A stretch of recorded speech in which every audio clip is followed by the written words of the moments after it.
LSRW சேனலை பார்த்து கொண்டிருக்கும் அனைவருக்கும் வணக்கம்.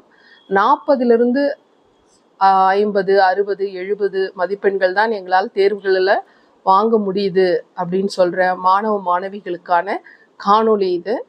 அவங்களுக்கான சில வழிமுறைகளை சொல்கிறேன், சற்று கவனமாக கேளுங்கள். என்னென்னா, ஃபஸ்ட்டு நீங்கள் என்ன பண்ணணுன்னா, அதிகாலையில் 4 மணிக்கு எழுந்திரிக்கணும்.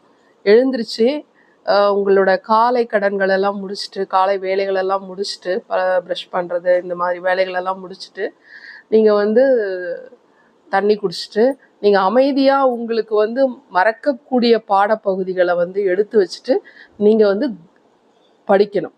அமைதியாக உட்காந்து அமைதியாக ஒரு இடத்துல உட்காந்து படிக்கணும். 2வது பாயிண்ட் புரிஞ்சு படிக்கணும். நம்ம புரியலை அப்படின்னா நீங்கள் என்ன பண்ணணும்னா, ஃபஸ்ட்டு ஆசிரியர்கள்கிட்ட நீங்கள் கேட்கணும். தனிப்பட்ட முறையில் போயிட்டு, எனக்கு இந்த பாடப்பகுதி புரியலை, இந்த கொஷின் ஆன்சர்ஸ் எனக்கு புரியல அப்படின்னு சொல்லிட்டு வெக்கப்படாமல் கூச்சப்படாமல் போயிட்டு விளக்கம் கேட்டு புரிஞ்சிக்க நீங்கள் முயற்சி பண்ணணும். புரிஞ்சு படிச்சிங்கன்னா அது உங்களுக்கு எப்பயுமே மறக்கவே மறக்காது. அதனால் புரிஞ்சு படிக்க முயற்சி பண்ணுங்க. அதுதான் உங்களுக்கு நினைவில் எப்பயுமே இருக்கும். சரிங்களா? அப்படி புரியலைனாலும் உங்கள் ஃப்ரெண்ட்ஸ் கிட்ட கேட்டு படிங்க, புரிஞ்சுக்க பாருங்க. சரிங்களா? புரிஞ்சு படிங்க.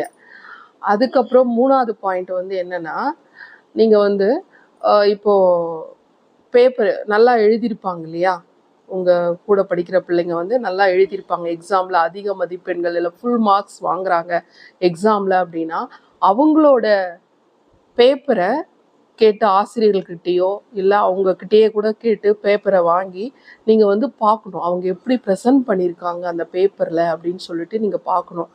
அவங்க முக்கியமான வேர்ட்ஸ்க்கு அண்டர்லைன் பண்ணியிருக்காங்களா, இல்லை அப்பாஸ்ட்ரோஃபி போட்டிருக்காங்களா, இல்லை பாயிண்ட்ஸாக எழுதியிருக்காங்களா, பேராகிராஃபாக எழுதியிருக்காங்களா, எந்த மாதிரி அவங்க ப்ரெசன்ட் பண்ணியிருக்காங்க எக்ஸாம் பேப்பரை அப்படின்னு சொல்லிட்டு நீங்கள் அதை பார்க்கணும்.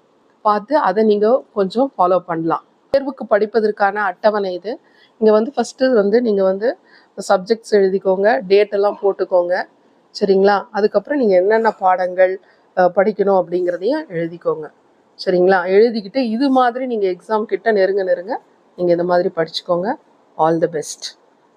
உங்களுக்கு பயனுள்ளதாக இருக்கும்னு நினைக்கிறேன். உங்களுக்கு பயனுள்ளதாக இருந்ததுன்னா சப்ஸ்கிரைப் பண்ணுங்கள், ஷேர் பண்ணுங்கள். நன்றி.